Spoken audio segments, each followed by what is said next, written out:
नमस्कार दोस्तों, आप सभी का स्वागत है हमारे यूट्यूब चैनल क्रिकेट में। दोस्तों, इस वीडियो में हम बात करेंगे आरपीएससी सेकंड ग्रेड और फर्स्ट ग्रेड की जो मैथ की कोर्स के बारे में। आप सबको पता है कि एक महीना पहले 28 अक्टूबर से हमने कोर्स वो शुरू किया था और टोटल लगभग 26 क्लास हमारी हो चुकी हैं, जिसमें से 23 क्लास हैं वो अलजेब्रा बुक कंप्लीट हो चुकी है जो कक्षा 11 के अंदर चलती है। कितने क्वेश्चन आते हैं वो सब बात आपको आई बटन के अंदर वीडियो का लिंक मिल जाएगा, वहाँ से आप देख सकते हैं किस प्रकार आप उस बुक को परचेज कर सकते हैं, वो भी आपको उसमें मिल जाएगा। इस बुक में हम बात करेंगे मैट्रिक्स और सांख्यिकी डेमो क्लास आपको मिलेगी। ये पूरी मैट्रिक्स से जो पहली क्लास हमारी हुई थी वही आपको वीडियो यहाँ पे मिल जाएगा, 5 या 6 मिनट के बाद आप देख सकते हैं ना।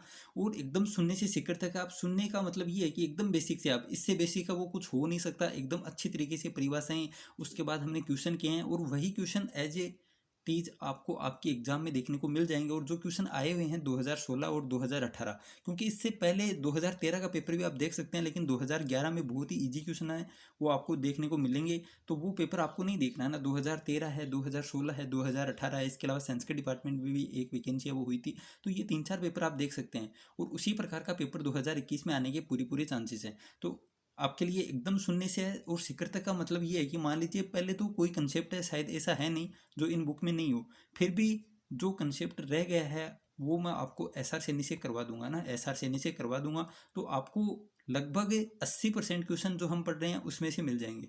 तो 80 क्वेश्चन आते हैं आपके स्कूल सिलेबस के और उसका 80% आप निकाल लें तो लगभग 64 क्वेश्चन, 60 प्लस क्वेश्चन आपको मिल जाएंगे, 100% मिल जाएंगे, है ना। 80 में से 80 वो नहीं मिलेंगे, लेकिन 80 में से 60 के आसपास आपको प्रश्न वो जो मैं पढ़ा रहा हूँ उसमें से आपको देखने को मिल जाएंगे आराम से। अब बात करते हैं टॉपिक वाइज के, जो टॉपिक वाइज क्वेश्चंस हैं वो कितने आते हैं इस बुक में से। तो आप सबको पता है कि इस बुक में हम एक तो पढ़ेंगे, 1 मिनट मैं यहाँ पे देख लेता हूँ। ये देखिए, एक तो इसमें पढ़ेंगे हम मैट्रिक्स, है ना, मैट्रिक्स। एक पढ़ेंगे हम सारणिक, मैट्रिक्स सारणिक। और एक पढ़ेंगे हम क्या चीज़, प्रायिकता। यह है सारणिक। एक पढ़ेंगे हम प्रायिकता और एक पढ़ेंगे हम केंद्रीय प्रवृत्ति के माप। 4 टॉपिक हम पढ़ेंगे इस बुक में से। मैट्रिक्स में से और सारणिक में से, दोनों में से आप कॉमन मान लीजिए लगभग जो जनरली सवाल पूछे जाने चाहिए सेकंड ग्रेड के अंदर, है ना, वो 5 क्वेश्चन वो आने चाहिए। 5 क्वेश्चन प्रायिकता में से 100% 4 क्वेश्चन आते हैं। और साथ ही में आप लगा लेना केंद्रीय प्रवृत्ति के माप, यहाँ पे मैं सिर्फ माप ही लिखता हूँ। और इसमें से भी 4 क्वेश्चन वो पूछे जाने चाहिए। अब होता क्या है, 2016 वाली एग्जाम थी उसमें आते हैं 4 क्वेश्चन, है ना। 4 क्वेश्चन आपको मैट्रिक्स और सारणिक में से देखने को मिलेंगे, मिले थे, है ना। 2016 की बात कर रहे हैं। और 2018 में क्या था, 1 मिनट, ये देखिए कलर चेंज करता हूँ। 2018 में यहाँ से क्वेश्चन पूछे गए थे 8 क्वेश्चन। तो आप समझ सकते हैं मैट्रिक्स और सारणिक में से 8 क्वेश्चन आपके एग्जाम में वो आए थे 2018 वाले में। प्रायिकता में से 4 ही क्वेश्चन पूछे गए थे और केंद्रीय प्रवृत्ति के माप, जिसमें माध्य, माध्यिका, विचलन, ये सब पूछे जाते हैं, 4 क्वेश्चन यहाँ से आए थे। तो लगभग आप देखें तो 12 क्वेश्चन यहाँ से पूछे जाते हैं इस बुक में से। जो हमारी बुक 3 क्लास हो चुकी हैं ऑलरेडी, तो आप देख सकते हैं लगभग 12 क्वेश्चन का मैटर वो आपका कवर होगा इस बुक में से। और लगभग 10 से 12 क्वेश्चन ही किसमें पूछे जाएंगे, फर्स्ट ग्रेड एग्जाम में। और 12 में से आपको 11%, 1% छोड़ सकते हैं क्योंकि हो सकता है कहीं से भी प्रश्न वो आ जाए, 1 या 2, लेकिन 10 या 11% आप 100% वो जो हम पढ़ेंगे उस मैटर में से आपको देखने को मिल जाएंगे। कंप्लीट ओल्ड बुक मिलेंगे आपको, पूरे क्वेश्चन, एग्जाम्पल, थ्योरी, साथ में आपको जो संजीव पासबुक के अन्य महत्वपूर्ण प्रश्न है वो आपको बोनस के रूप में मिलेंगे। और लगभग आपको पेपर के अंदर देखने को मिलते भी हैं जो अन्य महत्वपूर्ण प्रश्न है वो बहुत आते हैं। रीट के अंदर भी आपने देखा होगा कि अन्य महत्वपूर्ण प्रश्न मोस्ट इंपॉर्टेंट होते हैं। लगभग 50 क्वेश्चन आपको हर टॉपिक में, जैसे मैट्रिक्स पढ़ेंगे तो मैट्रिक्स की प्रश्नावली के आपको 50 क्वेश्चन मिल जाएंगे। फिर हम सारणिक पढ़ेंगे तो सारणिक के लगभग 50 क्वेश्चन, प्रायिकता पढ़ेंगे तो प्रायिकता के भी लगभग 50 क्वेश्चन। हर एक टॉपिक के लगभग 50 क्वेश्चन है, जिसमें से 20 क्वेश्चन आपको एमसीक्यू टाइप मिलते हैं। और जो बाकी की क्वेश्चन है वो वन लाइनर है या फिर जो अति लघुतरात्मक या लघुतरात्मक, निबंधात्मक, वो आते हैं आपकी बुक में, उसी हिसाब से आपको मिल जाएंगे। कंप्लीट बुक है। कोर्स कैसे लेना है वो दोस्तों आपको पूरी जानकारी जैसे डिस्क्रिप्शन बॉक्स में लिंक मिलेगा टेलीग्राम चैनल का, वहाँ पे आपको फ़ोन पे क्यूआर कोड है वो मिल जाएगा, वहाँ से आप ले सकते हैं। इसके अलावा कोई ऐप नहीं है ना, बार बार पूछते हैं कौन से ऐप के ऊपर कोर्स है, कोई ऐप नहीं है। सीधा लिंक आपको ईमेल आईडी के ऊपर मिलेगा, वहाँ से आप अपने वीडियो को कितनी भी बार देख सकते हैं, 1 बार, 2 बार, 10 बार, 20 बार। और कोई लिमिट है वो नहीं है, आपकी एग्जाम तक वो वीडियो चलते रहेंगे, आपकी इच्छा उतनी बार आप देख सकते हैं, ठीक है।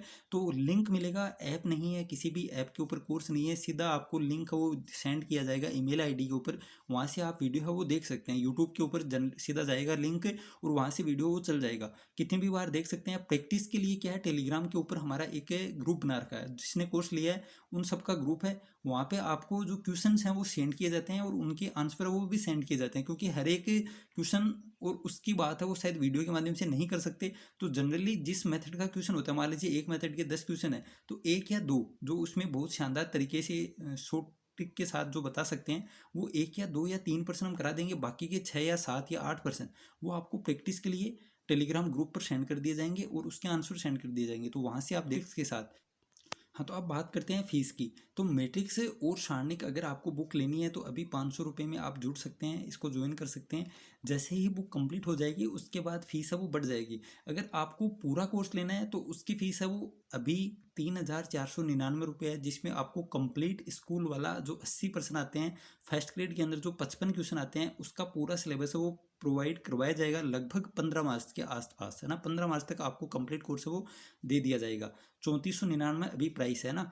और अगर आपको दोनों बुक लेनी है, अभी आपको जुड़ना है तो 1,000 रुपये में आप जुड़ सकते हैं। और अलग अलग बुक लेनी है, जैसे अभी आपकी इच्छा है कि मैं सिर्फ मैट्रिक्स ही पढ़ूंगा, तो उसकी फ़ीस है 500 रुपये। और जब तक ये बुक कंप्लीट होती है, मान लीजिए क्लास है वो 3 तो हो चुके हैं ऑलरेडी, 5 बने, 8 बने, 10 बने, क्योंकि कोई जल्दीबाजी अभी नहीं है, हम आराम से करेंगे तब भी हमारा कोर्स वो 15 मार्च तक आराम से हो जाएगा। कोई जल्दीबाजी करने की ज़रूरत नहीं है। तो अभी आप 500 रुपये में जुड़ सकते हैं मैट्रिक्स वाली बुक के साथ। अगर आपको दोनों बुक लेनी है, हमारी अलजेब्रा वाली बुक है वो कंप्लीट हो चुकी है बहुत ही शानदार तरीके से। टोटल लगभग 18 क्वेश्चन आते हैं सेकंड ग्रेड के अंदर, तो दोनों साथ में लेनी है तो 1,000 रुपये पे करके आप जुड़ सकते हैं। और जितनी मतलब इसी ये बुक है वो कंप्लीट होगी उस टाइम तक फीस आपको 500 रुपये ही देनी है। जैसे ही बुक कंप्लीट हो जाएगी उसके बाद आपको वीडियो मिल जाएगा। अगली बुक हम 3D वाली शुरू करेंगे। 3D का मतलब है अलजेब्रा 12वीं क्लास वाली जो बुक है, उसके अंदर आप सबको पता है मोस्ट इंपॉर्टेंट है 3D वाली बुक। ये हम इससे बाद है वो शुरू करेंगे। तो इस वीडियो में दोस्तों अब आप डेमो क्लास आपको मिल जाएगी, वो आप देख सकते हैं, और आपको पसंद आए तो आप अभी जुड़ जाएं। नमस्कार दोस्तों, आपका स्वागत है। आज हम नई बुक है वो शुरू कर रहे हैं और आज हमारी बुक है वो शुरू होगी मैट्रिक्स वाली। अब ये चाहे फर्स्ट ग्रेड में पढ़ो आप, चाहे सेकंड ग्रेड में पढ़ो, लगभग 12 या 13 नंबर की क्वेश्चन है, सॉरी 12 या 13% आपके 100% इस बुक में से आने हैं। 2018 में दोस्तों क्या हुआ कि मैट्रिक्स से और सारणिक, ये जो टॉपिक है दो, मैट्रिक्स और सारणिक, इसमें से जनरली क्वेश्चन पूछे जाते हैं 4 या 5, लेकिन 2018 में 8 प्रश्न वो इससे पूछे गए थे। तो आप समझ सकते हैं हर एक टॉपिक आपके लिए इंपॉर्टेंट है, आप कोई भी टॉपिक वो छोड़ नहीं सकते। हाँ, इतना ज़रूर कर सकते हैं, मान लीजिए आपको कम आ रहा है, जैसे मान लीजिए 2D है, 3D है, किसी को ज़्यादा आती है, किसी को कम आती है, क्योंकि सभी पूरे ही एकदम इंटेलिजेंट हो कोई ज़रूरी नहीं है, और आपको 150% वो करने भी नहीं है, मैथ के अंदर होते भी नहीं है। लेकिन ऐसा नहीं है मान लीजिए आपको 3D नहीं आ रही तो आपने 3D छोड़ दी, आपको मैट्रिक्स नहीं आ रही तो आपने मैट्रिक्स छोड़ दी, ऐसा नहीं करना है आपको। ये बुक जो मैं करवा रहा हूँ, ये 8 बुक आप तैयार कर लेना। अब जो टॉपिक आपको बहुत ही शानदार तरीके से आ रहा है उसके क्वेश्चन आप और कहीं से भी कर सकते हैं, लेकिन मान लीजिए आपको 2D से डर लगता है या 3D से डर लगता है, तो आप जो मैं करवा रहा हूँ उतना कर लेना। जो टॉपिक आपको कम आ रहा है, या फिर मैं कहूँ कि बिल्कुल जैसे आप डर रहे हैं, जैसे 3D का बहुत ज़्यादा डर रहता है, 2D का भी डर रहता है, तो वो टॉपिक दोस्तों जो मैं करवाऊँ उतना कर लेना। उसमें से लगभग 80% क्वेश्चन वो आ जाएंगे। जो 10 या 20% जो क्वेश्चन अलग से आते हैं उनको आप छोड़ सकते हैं आराम से। लेकिन बिल्कुल ही अगर टॉपिक छोड़ दीजिए, अब मान लीजिए 2018 वाली किसी ने एग्जाम दी और मैट्रिक से वो पढ़ा ही नहीं, तो 8 क्वेश्चन इस एक जो टॉपिक है इसमें से आया था, और इतना ज़्यादा हार्ड है नहीं। इसके बाद हम बात करेंगे दोस्तों किसकी, प्रायिकता की। प्रायिकता से लगभग 4 क्वेश्चन वो पूछे जाते हैं। फिर बात करेंगे हम केंद्रीय प्रवृत्ति के माप की, जिसमें माध्य है, माध्यिका है, माध्य विचलन है, ये सब हम बात करेंगे। उसमें से भी 4 प्रश्न वो पूछे जाते हैं ना। तो हमारी लगभग 12 या 13 क्वेश्चन आराम से इस बुक में से होने वाले हैं। और मेरी ये कोशिश रहेगी जितना मैं टॉपिक आपको करवाऊंगा, जो हमने अलजेब्रा में पढ़ा था वही पैटर्न हमारा यहाँ पर भी रहेगा। सबसे पहले हम पूरी थ्योरी, सभी एग्जाम्पल आपको करवाऊंगा, और कुछ क्वेश्चन जो मेरे को इंपॉर्टेंट लग रहे हैं वो क्वेश्चन भी आपको वीडियो के माध्यम से करवाए जाएंगे। बाकी क्वेश्चन जैसे हमने अलजेब्रा में की थी आपको मैं भेज दूंगा, और शाम को उसके आंसर वो भेज दूंगा। फिर भी अगर कोई डाउट हो तो आप कमेंट कर देना। कमेंट कहाँ करेंगे, क्योंकि यहाँ पर तो कमेंट हो नहीं सकते वीडियो में, लेकिन आप ग्रुप के अंदर पूछ सकते हैं। आपको वहाँ पे एकदम संतुष्ट हो किया जाएगा, कोई भी डाउट हो वो नहीं छोड़ा जाएगा। अब बात करते हैं इसके बाद, वही पैटर्न रहेगा। 4 एक्सरसाइज है, मान लीजिए 3 एक्सरसाइज तो हैं, इनकी मैट्रिक्स की है, सारणिक की है, एक प्रतिलोम मैट्रिक्स की है। इसके बाद एक है प्रायिकता की प्रश्नावली और एक है केंद्रीय प्रवृत्ति के माप की। तो हम वही पैटर्न रखेंगे। सबसे पहले आपकी बुक है वो कंप्लीट होगी, मान लीजिए हमने मैट्रिक्स और सारणिक तीनों एक्सरसाइज है वो कंप्लीट कर लेंगे। फिर आपकी बुक में जो नहीं है और एग्जाम में क्वेश्चन है वो बन सकता है, वो मैं आपको SR सैनी या फिर मान लीजिए कोई कोचिंग है उससे या कहीं से भी जिसमें से प्रश्न आने की संभावना है और वो टॉपिक आपकी बुक में नहीं है। ऐसे टॉपिक बहुत ही कम आपने देखा होगा।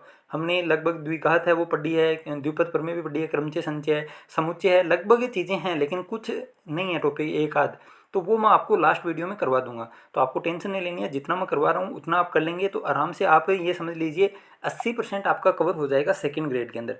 इतना मैं 100% दावे के साथ आपको बोल सकता हूँ। तो आप 80 क्वेश्चन जो आपके आने हैं उसमें से जो मैं पढ़ाऊँगा उसमें से आपको 64% वो मिल जाएंगे। ठीक है, तो आपको टेंशन लेनी है, टेंशन इतनी ही करनी है कि जो 64% है उसमें से आपको लगभग 50 क्वेश्चन वो सही होने चाहिए, है ना। आपको टेंशन इतनी करनी है कि जो 64% इसमें से आएंगे उसमें से आपको 50 सही कम से कम वो करने हैं। अब जिसने 50 यहाँ से निकाल लिए स्कूल वाले सिलेबस से, इसके अंदर फिर 10th वाला भी जुड़ेगा, 10 क्वेश्चन उसमें से भी आते हैं। और मान लीजिए 10th वाला आप नहीं भी पढ़ते हैं तो भी आराम से आप 5 या 6 क्वेश्चन वो आराम से आज के दिन भी कर सकते हैं। आज आपको कुछ नहीं पढ़ा आपने, फिर भी आराम से 5 या 6% आराम से आपसे हो जाएंगे। तो लगभग कहाँ तक स्कोर पहुँच गया, लगभग 90 में से आपका स्कोर वो कितना हो गया, 90 में से आपका लगभग 56 या 57 क्वेश्चन वो बैठ गए, है ना। फिर इसके बाद शिक्षण विधि के 20 क्वेश्चन आते हैं, तो इसमें से आप आराम से कर लेंगे। आपको एस के मंगला वो पढ़नी है, छोटी सी गाइड आती है, नाम मात्र की, शायद 100 पेज के आसपास होते हैं। उसमें से आप अगर वो पढ़ेंगे तो लगभग 10 से 15 क्वेश्चन आप मान के चल सकते हैं आराम से। तो 15 ये करेंगे तो ये देखिए स्कोर वो 70 क्वेश्चन पहुँच गया। और 70 में तो दोस्तों आपको सेलेक्शन नहीं, टॉपर बनेंगे। 70 क्वेश्चन बहुत होते हैं मैथ के अंदर। इसके बाद अभी भी आपके पास कौन से क्वेश्चन है, 40 क्वेश्चन कॉलेज वाले, वो भी मैं आपको सिलेक्टेड मैटर दूंगा। आराम से आप 20 क्वेश्चन तक पहुंच जाएंगे। 20 क्वेश्चन आपको मैं जो पढ़ाऊंगा उसमें से 100% आपको मिल जाएंगे। तो टेंशन नहीं लेनी है, सिर्फ इतनी टेंशन करनी है कि जो मैं पढ़ा रहा हूँ वो आपको साथ के साथ पढ़ना है, साथ के साथ पढ़ना है, फिर रिवीजन करना है। 3 या 4 बार आपका रिवीजन होना चाहिए एग्जाम से पहले पहले। इतना आप कर लेंगे तो आपको कोई रोकने वाला है नहीं, बिना मतलब की टेंशन वो नहीं रखें।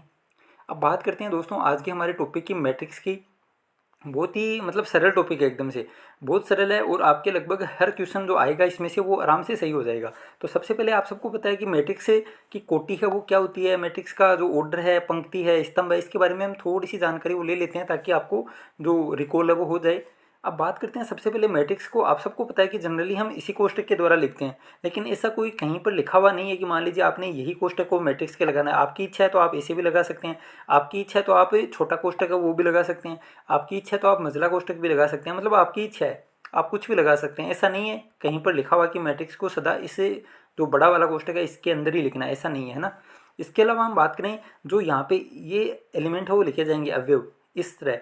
ये तो होती है दोस्तों क्या, पंक्ति। और जो खड़ी लाइन होती है ना ये होती है स्तंभ। और किसी भी मैट्रिक्स की ऑर्डर के अंदर हम लिखेंगे, क्रम लिखेंगे, तो उसमें पहले जो वर्ड आएगा वो आएगा पंक्ति का। मान लीजिए कोई मैट्रिक्स हम बनाते हैं, जैसे ये देखिए 1 2 और 3 4 5 और 6, ये एक मैट्रिक्स हमने बना दी। तो इसमें सबसे पहले जो ऑर्डर होगा वो क्या होगा, सबसे पहले हम लिखते हैं पंक्ति। तो पंक्ति कितनी है, 1 लाइन, ये दीजिए 2 लाइन, तो क्या होगी इसकी पंक्ति होगी 2। और फिर स्तंभ कितने हैं, 1 2 और 3। तो ये कितनी मतलब ऑर्डर की मैट्रिक्स है, तो 2 इंटू 3 की क्रम की ये क्या है, मैट्रिक्स है। ऑर्डर बोल दो या फिर हिंदी के अंदर बोलें तो आप क्रम बोल दो, लेकिन ऑर्डर है वो सही रहेगा। तो ये कितने ऑर्डर की मैट्रिक्स है। अब इसको डिनोट किससे करना है, वही जैसे हमने बात की थी समुच्चय के अंदर। किसी भी चीज़ को आपको डिनोट करना है वो हमेशा कैपिटल लेटर से डिनोट करना है। समुच्चय के अंदर भी हमने बात की थी। और मैट्रिक्स को भी अगर आपको किसी मैट्रिक्स को लिखना है तो आपको कैपिटल लेटर ही मानना है। मान लीजिए यहाँ पे हम बात करें मैट्रिक्स है, फिर आगे आपको इसके जो एलिमेंट है वो हमेशा किस में आएंगे, स्मॉल लेटर में आएंगे, ABCDE और F। ये किस क्रम की हो गई, तो वही 2 इंटू 3 की। ये है जनरली थोड़ी थोड़ी बात है वो हमने कर ली है।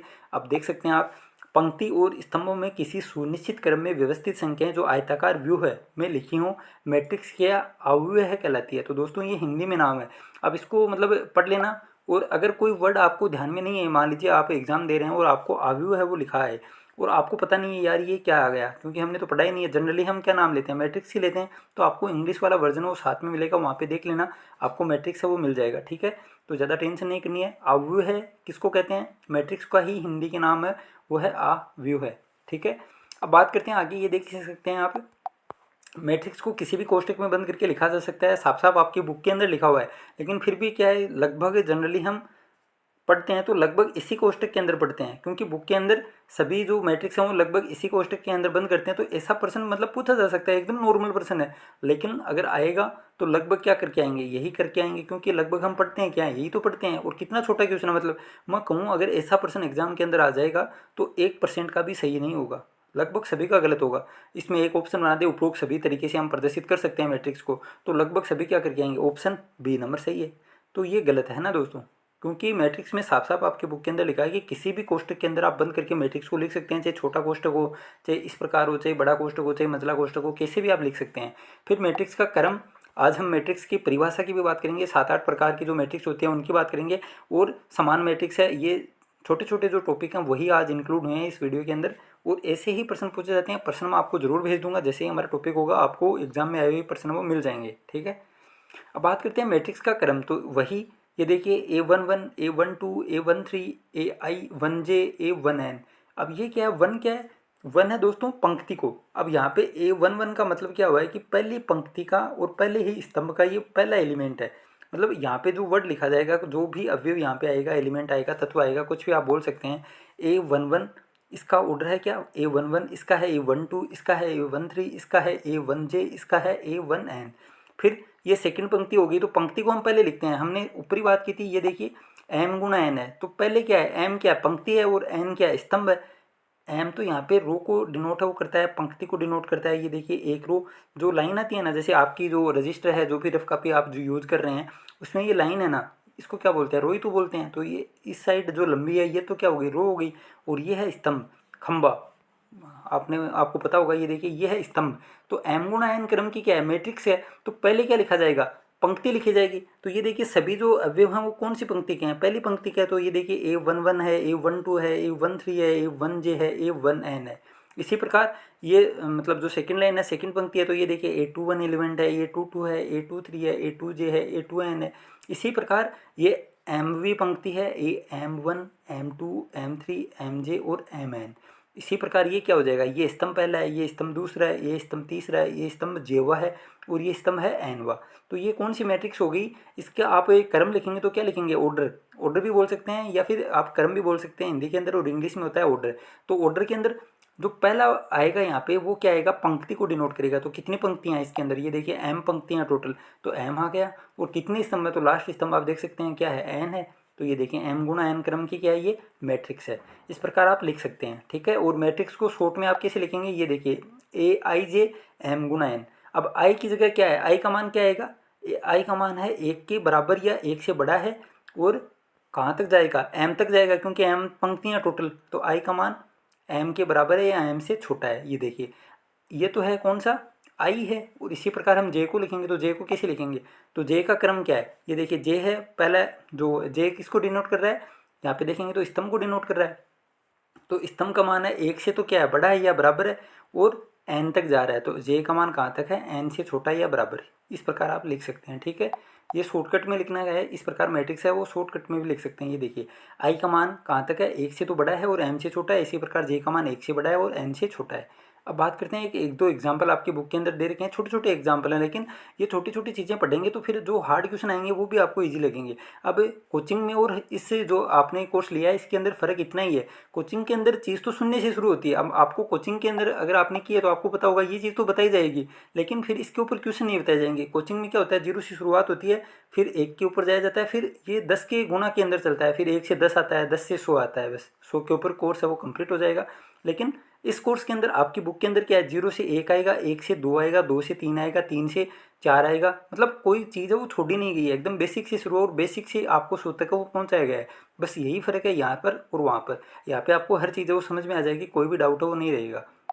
तो ये देखिए आगे एग्जाम्पल क्या दे रखा है, मैट्रिक्स बनाई हुई है। सबसे पहले बात करते हैं इसका ऑर्डर है वो क्या है। तो आप देखेंगे ये देखिए पंक्ति कितनी है, 1 पंक्ति, 2 पंक्ति, 3 पंक्ति, तो कितनी हो गई, 3 लिखेंगे।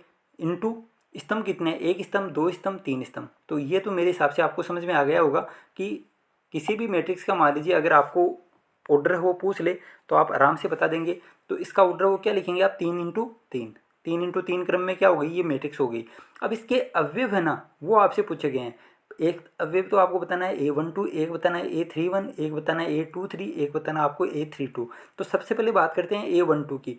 अब आप सबको पता है A12 मतलब पहला जो वर्ड है वो लिखा हुआ है वो किसको रिप्रेजेंट कर रहा है, तो पंक्ति को कर रहा है। तो पहली पंक्ति है ये इसका, ये दूसरा बता रहा है किसको, स्तंभ को बता रहा है। तो दूसरे में ये देखिए दूसरा स्तंभ, तो A12 का मान कितना आ गया, -3। सिर्फ यहाँ पे इन अवयव की वैल्यू तो पूछी थी आपसे, तो A12 की वैल्यू है वो कितनी आ गई, -3। ठीक है। आपको ये माइनस का निशान है ये साथ में लेना है, ऐसा नहीं आप यहाँ पे छोड़ दें, क्योंकि जो अवयव लिखा हुआ है A12 इसका टोटल मान कितना है -3 है। फिर आपसे पूछा गया है A31 की वैल्यू है वो पूछी गई है। तो वापस से पहला जो अंक दिखा रहा है वो किसको बता रहा है, पंक्ति को बता रहा है। तो ये देखिए थर्ड नंबर की पंक्ति ये है, माइनस का 3/2 है पहला एलिमेंट, दूसरा है 6 और तीसरा 1। अब आपको पूछा है पहले स्तंभ का ही मान, मतलब 31 है 31। तो पंक्ति तो है 3 नंबर की और स्तंभ है पहले नंबर का, ये एलिमेंट आपको बताना है। ये देखिए ये है -3/2 आ जाएगा। फिर आपसे पूछा है A23 का मान, A23 आपको कौन सी पंक्ति में जाना है, 2 नंबर की पंक्ति में जाना है, ये देखिए। और यहाँ पे 3 नंबर का एलिमेंट है वो पूछा आपसे, तो क्या आ जाएगा, मान आ जाएगा 5। इसी प्रकार A32 का मान क्या है, ये देखिए 3 नंबर पंक्ति और ये रहा दूसरा स्तंभ, तो इसकी वैल्यू आ जाएगी 6। इस प्रकार आप आराम से ज्ञात वो कर सकते हैं। ये बेसिक सी चीज़ें हैं वो आपको आराम से समझ में आ गई होगी। अब बात करते हैं आगे, आपको एक मैट्रिक्स है वो खुद को बनानी है। ये देखिए A23 क्रम की, अब 2 3 क्रम की आप सबसे पहले मैट्रिक्स है वो बना सकते हैं। इसमें पंक्ति कितनी होंगी, 2 होंगी, स्तंभ कितने होंगे, 3 होंगे, है ना। 2 3 आपको ऑर्डर वो दे दिया।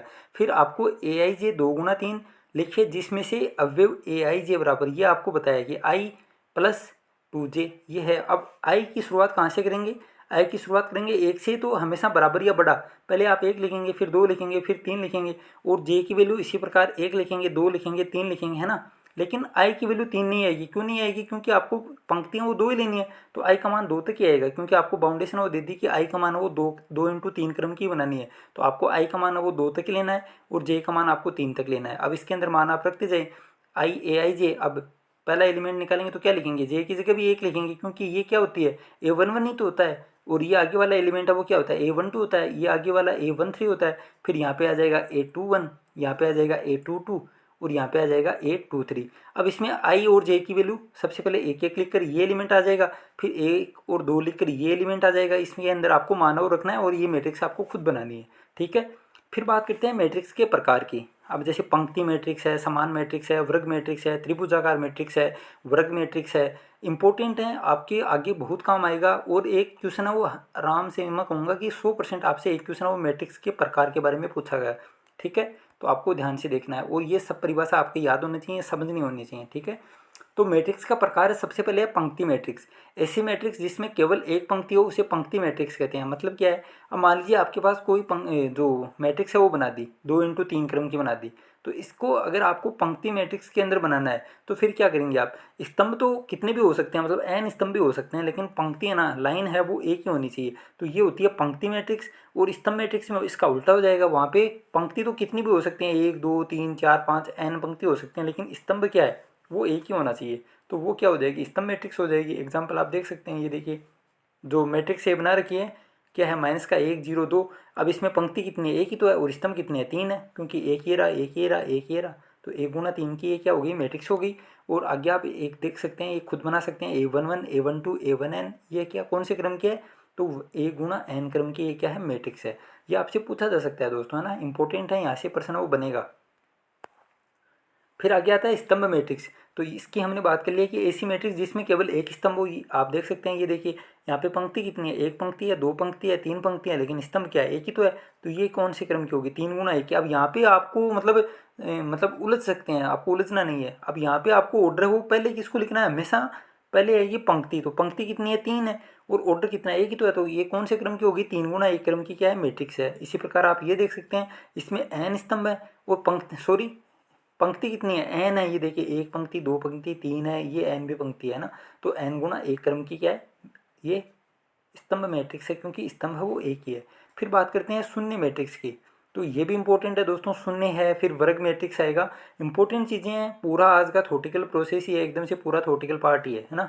सब परिभाषाएं मैंने आज इंक्लूड की हैं, और सबसे पहले जो एक्सरसाइज है उसमें यही कुछ है वो दे रखा था।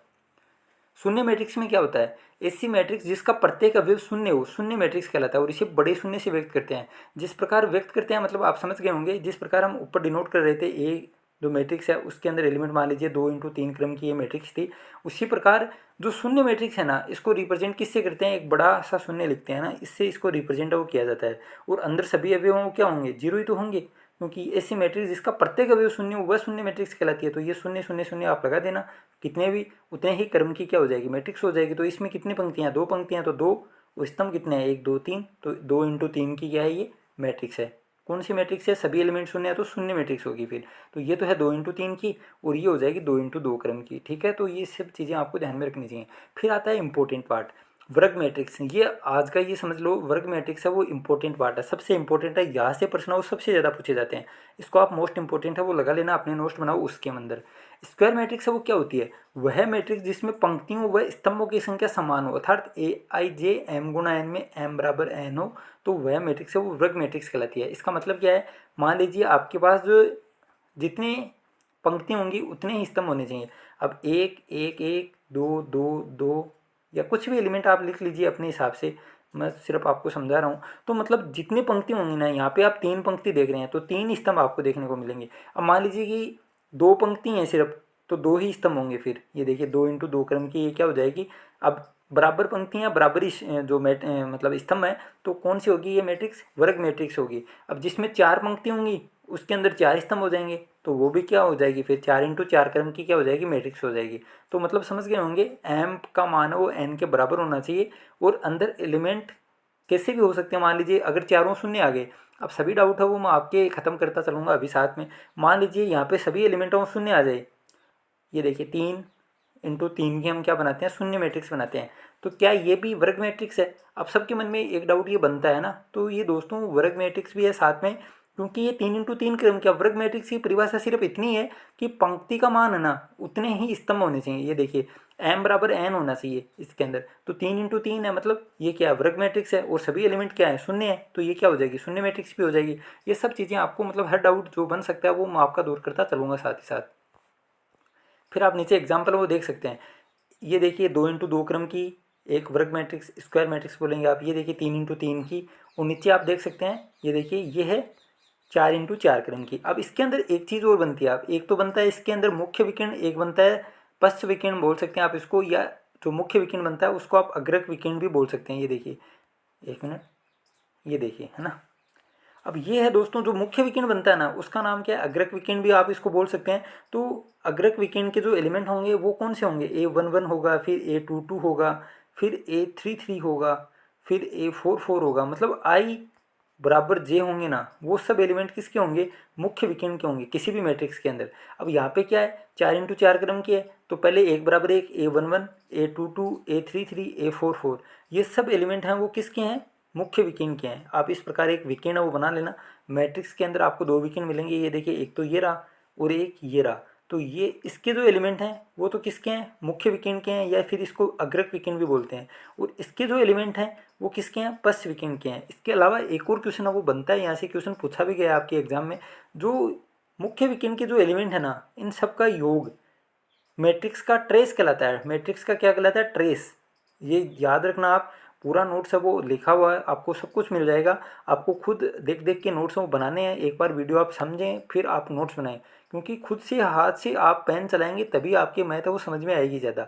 इतना आप कहना, मान लीजिए आपको डेली का एक ही तो वीडियो मिलता है, आप उसको अगर 2 बार दे, मान लीजिए एक बार आप समझेंगे और एक बार आप लिखेंगे, तो आराम से आपके इतना 100% एकदम दिमाग में वो चीज़ें बैठ जाएंगी, और उसका फ़ायदा आपको एग्जाम के अंदर ज़रूर मिलेगा। अब इस सभी जो मुख्य विकर्ण के अवयव है ना इन सब का योग क्या कहलाता है, मैट्रिक्स का ट्रेस। और ये प्रश्न वो पूछा गया है एग्जाम के अंदर, इंपॉर्टेंट है, इंपॉर्टेंट लगा कि आप मतलब इसको लिख लेना। अब आपसे कोई पूछ ले कि मैट्रिक्स सी का ट्रेस है वो आप बताओ, तो मैट्रिक्स सी का ट्रेस क्या होगा, 1 के अंदर 6 जोड़ दो, 6 के अंदर 3 जोड़ दो, 3 के अंदर है वो 2 जोड़ दो, तो कितना होगा, यहाँ पे आप क्या लिखेंगे, TR(C), और इसकी वैल्यू वो कितनी होगी, ट्रेस ऑफ क्या है, ट्रेस ऑफ मैट्रिक्स सी, इस प्रकार आप इसको बोल सकते हैं ना। तो 6 और 1 7, 7 और 3 10, 10 और 2 12, तो इसका ट्रेस है वो कितना आ गया, 12 आ गया है ना। इसी प्रकार अब इसमें भी आपको ध्यान रखना है ये कि हमेशा मुख्य विकर्ण का योग है ना वही ट्रेस होता है। ऐसा नहीं है कि आप इस विकर्ण के योग को कराओ और ये ट्रेस बता दो, ऐसा नहीं होगा। मुख्य विकर्ण के जो भी एलिमेंट हैं उन सब का योग क्या होता है, अग्रक विकर्ण का या मुख्य विकर्ण बोल दीजिए, एक ही बात है दोनों। तो इन सब का योग है वो क्या होता है, ट्रेस होता है, या अनुरेख भी बोलते हैं इसको। हिंदी के अंदर क्या बोलते हैं, अनुरेख बोलते हैं, और इंग्लिश में क्या बोलते हैं, ट्रेस बोलते हैं। लेकिन कुछ वर्ड ऐसे होते हैं, जैसे ट्रेस है ना, ये एग्जाम के अंदर आपको ट्रेस ही लिखा हुआ मिलेगा, इस प्रकार लिख देगा अगला। तो आपको इंग्लिश वाले नाम है वो ध्यान में रखने चाहिए, ठीक है।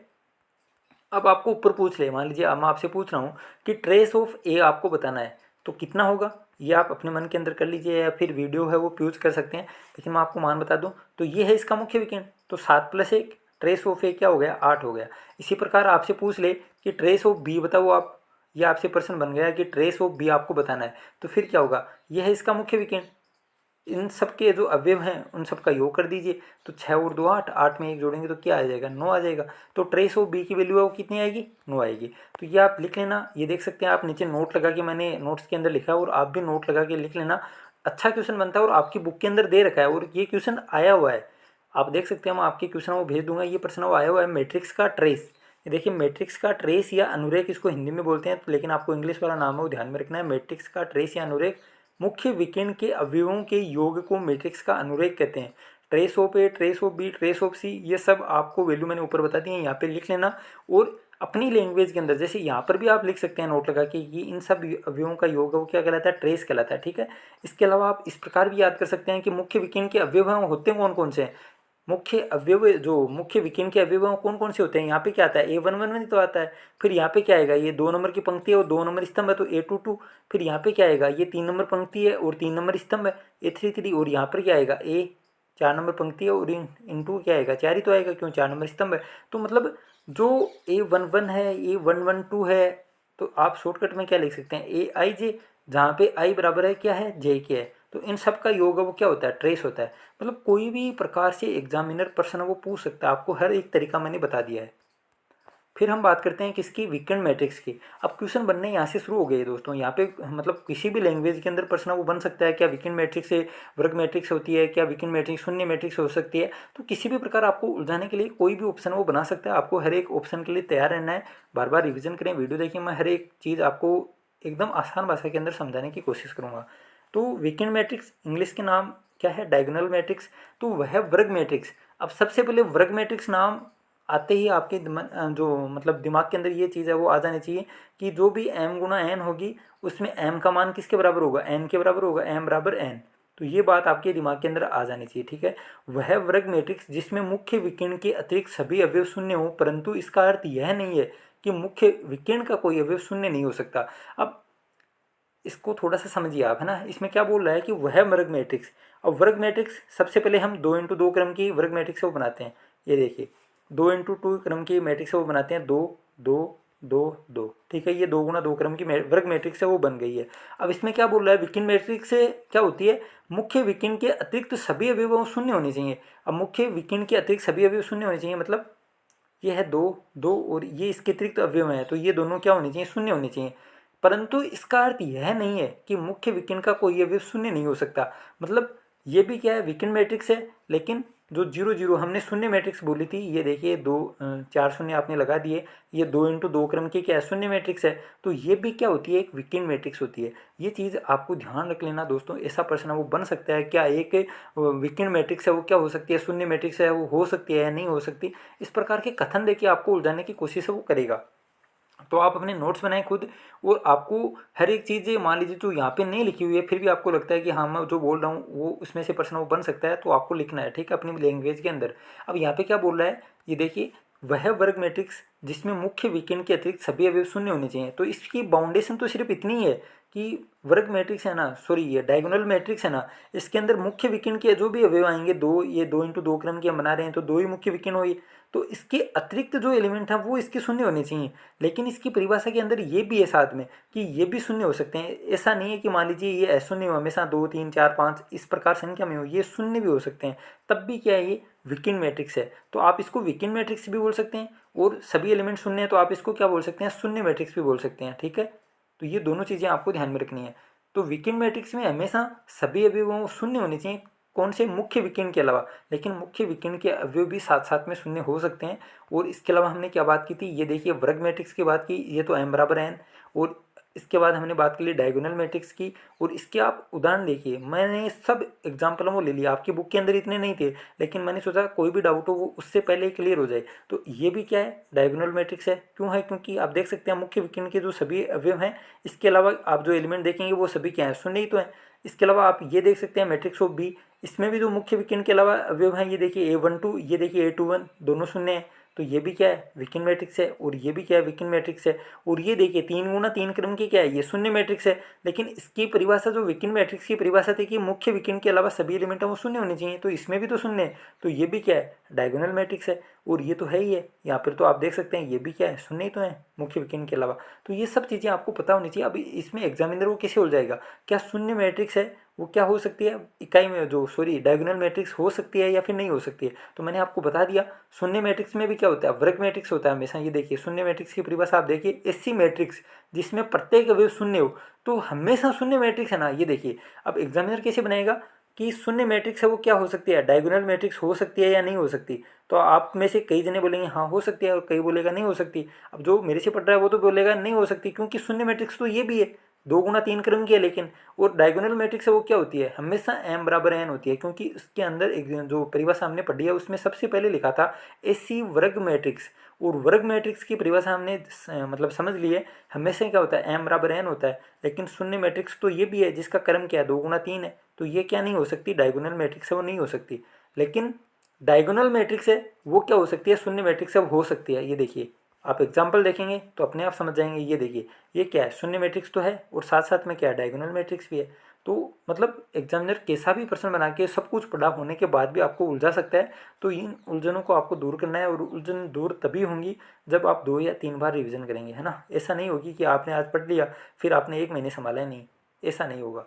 मतलब आपको रिवीजन करना है 2 या 3 या 4 या 5 बार, जितनी लेट एग्जाम हो उतने आपके रिवीजन वो होने चाहिए, तभी आपका सिलेक्शन दोस्तों होगा और बहुत अच्छी रैंक के साथ होगा। फिर बात करते हैं स्केलर मैट्रिक्स की, अदिश मैट्रिक्स। तो ये क्या होती है, वह वीकेंड मैट्रिक्स। अब सबसे पहले मतलब वीकेंड मैट्रिक्स इतना नाम आ गया तो आपके जो मन के अंदर ये बात अब समझ में आ जानी चाहिए कि वीकेंड मैट्रिक्स है वो क्या होता है।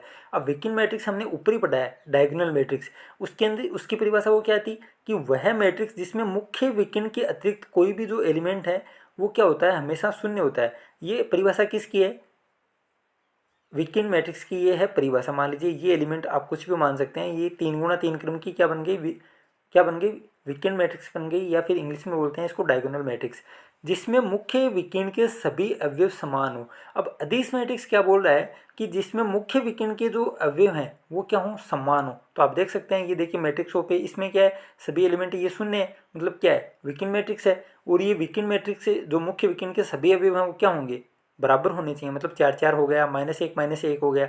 लेकिन ये भी है या नहीं, अब आपसे क्रॉस क्वेश्चन पूछ रहा हूँ।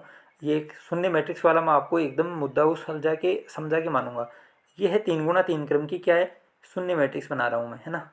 अब आपसे प्रश्न क्या है, क्या ये अदिश मैट्रिक्स है या नहीं है। आपसे प्रश्न है 3 गुना 3 क्रम की ये शून्य मैट्रिक्स है, क्या ये अदिश मैट्रिक्स है या नहीं है। आपने अपना उत्तर वो दिमाग के अंदर सोच लिया होगा, मैं आपको आंसर बताता हूँ। ये शून्य जो शून्य मैट्रिक्स आपने बनाई है 3 गुना 3 क्रम की, ये अदिश मैट्रिक्स होती है। अब अदिश मैट्रिक्स की परिभाषा क्या है, वीकेंड मैट्रिक्स होनी चाहिए। तो वीकेंड मैट्रिक्स तो है जो मुख्य वीकेंड के जो एलिमेंट है, एक मिनट कलर चेंज करता हूँ, मुख्य वीकेंड का जो एलिमेंट है ये तो है मुख्य वीकेंड, इसके अतिरिक्त जो भी एलिमेंट है वो सब शून्य है, ये देखिए सभी शून्य है। अब ये एक समान होनी चाहिए, इसकी परिभाषा सिर्फ इतनी ही तो है कि वह वीकेंड मैट्रिक्स से जिसके मुख्य वीकेंड के सभी एलिमेंट हैं वो क्या होने चाहिए, बराबर एक जैसे होने चाहिए, मतलब 0 0 है तो ये समान ही तो है। तो शून्य मैट्रिक्स क्या है, अदिश मैट्रिक्स है, ठीक है। ये आपको ध्यान में रखना है। ये देखिए मैंने नीचे बनाकर छोड़ा है ताकि आपका ये शून्य मैट्रिक्स है, इसके ऊपर प्रश्न बनने की मेरे को लग रहा है कि पूछ सकता है आपको, क्या अदिश मैट्रिक्स है वो शून्य मैट्रिक्स हो सकती है, क्या हर एक शून्य मैट्रिक्स है वो अदिश मैट्रिक्स होती है। तो हर एक आ जाए ना तब नहीं बनेगी, क्योंकि शून्य मैट्रिक्स तो 2 इंटू, हमने मतलब थोड़ी देर पहले ही देखा था कि 2 इंटू 3 क्रम की भी क्या हो सकती है, शून्य मैट्रिक्स हो सकती है। लेकिन सॉरी, लेकिन 2 इंटू 3 क्रम की क्या नहीं हो सकती, अदिश मैट्रिक्स नहीं हो सकती, क्योंकि अदिश मैट्रिक्स तो क्या होती है, वीकेंड मैट्रिक्स होती है। और वीकेंड मैट्रिक्स की परिभाषा क्या थी, सभी आपस में घुल मिल गए हैं। अभी देखिए वीकेंड मैट्रिक्स क्या होती है, हमेशा m बराबर n क्रम में होती है। ये सब चीज़ें आपको कब पता लगेगी, जब आप 1 या 2 बार ये परिभाषा आज जैसी सभी लिखेंगे, फिर आपके आराम से समझ आ जाएगा। तभी मैंने आज सिर्फ परिभाषा ली है कि आप भूलें नहीं और आराम से नोट्स बनाएं, और फिर हम कल इससे आगे हो पढ़ेंगे। अब देखते हैं तत्समक या इकाई मैट्रिक्स। तत्समक आइडेंटिटी हमने कल भी बात की थी समुच्चय के अंदर, और यहाँ पर भी आपने देख लिया होगा कि तत्समक या इकाई मैट्रिक्स है वो क्या होती है, यूनिट मैट्रिक्स।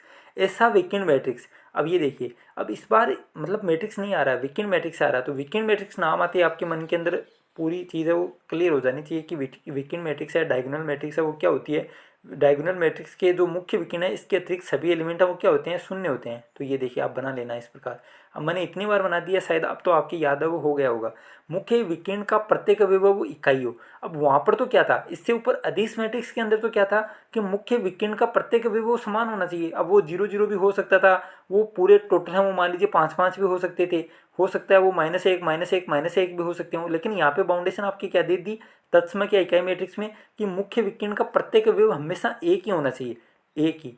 अब इसके ऊपर आपकी कोई चॉइस है नहीं, मतलब एक ही होनी चाहिए मुख्य विकर्ण के जो सभी अवयव हैं। आप देख सकते हैं नीचे ये I3 है, I3 ये देखिए, इसको I3 क्यों लिखा, n गुणा n क्रम के इकाई मैट्रिक्स को हम IN से वो डिनोट करते हैं। अब ये क्या I2 है क्योंकि इसका क्रम क्या है 2 × 2 है, और इसको ये है I3, इसका क्रम क्या है 3 × 3।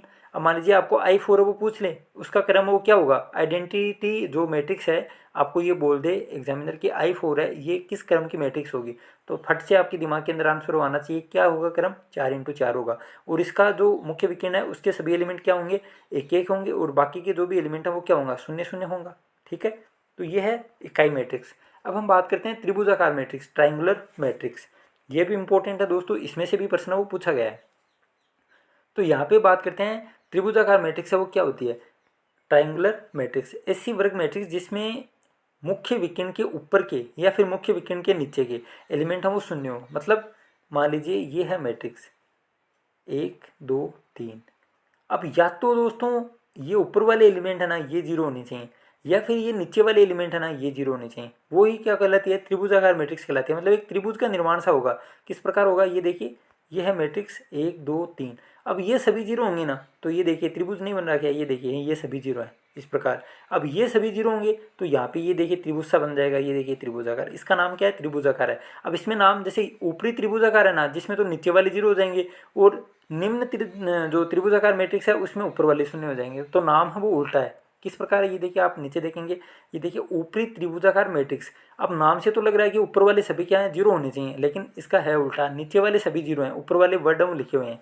तो ये आपको ध्यान में रखना है। वह वर्ग मैट्रिक्स वापस से आ गया। वर्ग मैट्रिक्स का मतलब क्या है, m = n होना चाहिए, 2 = 2 या फिर 3 × 3 या फिर 4 × 4 5 × 5, तो आपको बराबर होनी चाहिए, पंक्ति और स्तंभ उनकी संख्या वो बराबर होनी चाहिए। वर्ग मैट्रिक्स जिसमें मुख्य विकर्ण के नीचे के सभी अवयव शून्य हो, ऊपरी त्रिभुजाकार मैट्रिक्स है वो कहलाती है। तो यहाँ पे आप देख सकते हैं एग्जाम्पल 1 है, ये है एग्जाम्पल 2।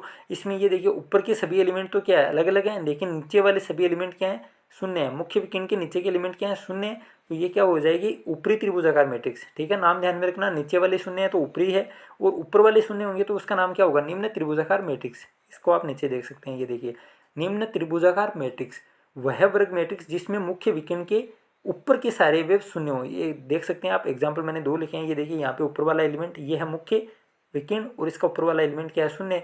और ये देख सकते हैं यहाँ पे ये है मुख्य विकर्ण और इसके ऊपर वाले एलिमेंट क्या है, शून्य है। इसके आप आगे देखेंगे तो समान मैट्रिक्स, ये आज का हमारा लास्ट है।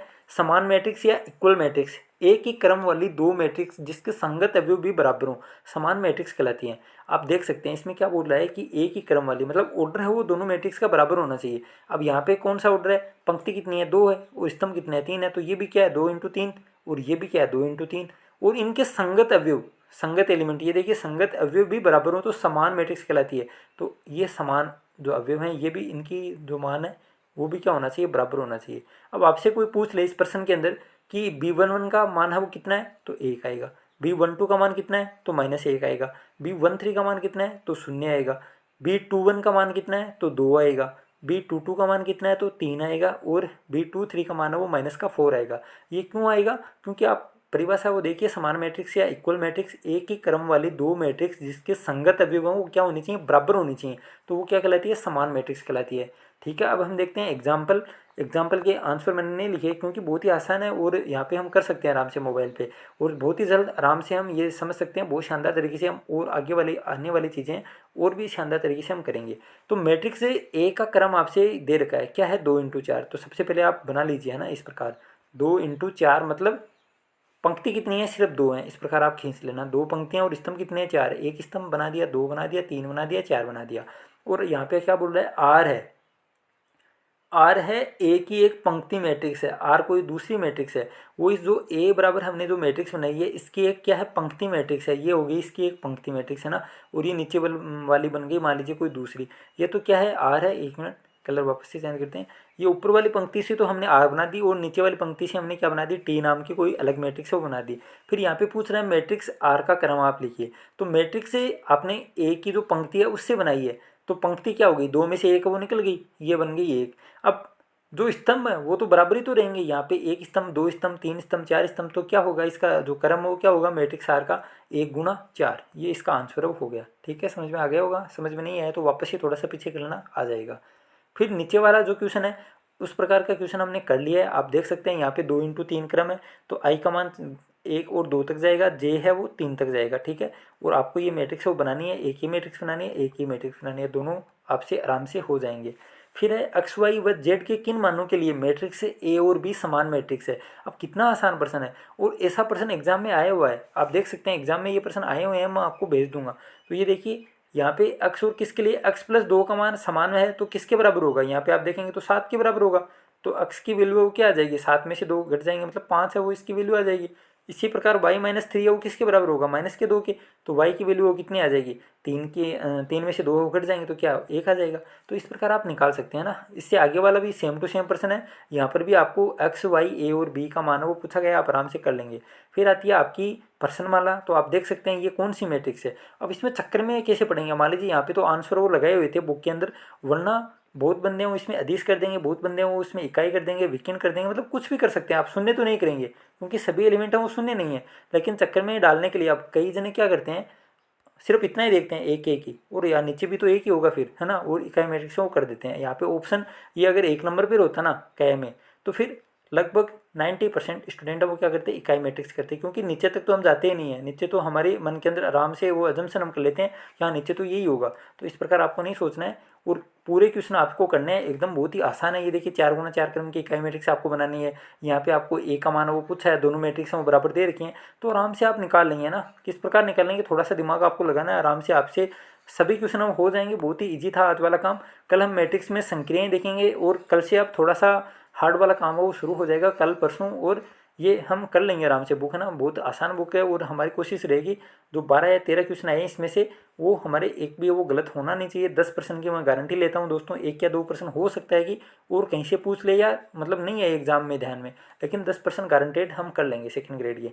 और फर्स्ट ग्रेड में इसमें प्रश्नों की संख्या फर्स्ट ग्रेड में भी मान लीजिए 10 के आसपास रहती है, तो 1-2 यहाँ पर छोड़ दीजिए, बाकी सब क्वेश्चन वो हम आराम से फर्स्ट ग्रेड के भी कर लेंगे। तो आपको ज़्यादा टेंशन नहीं लेनी है, ये बस इतना करना है, आज का काम आपको आज ही कल सल्टाना है। ऐसा नहीं है कि ये आप कल पर छोड़ दें, हाँ ये तो मैं कल कर लूँगा, ये तो मेरे को आती है, ऐसा नहीं करना है। हर चीज़ आपको हर एक वीडियो देखना है और हर एक पर्सन आपको सोल्व करना है। तो दोस्तों कल मिलते हैं आगे मैट्रिक्स को लेकर। इस वीडियो में इतना ही। Thank you. जय हिंद, जय भारत।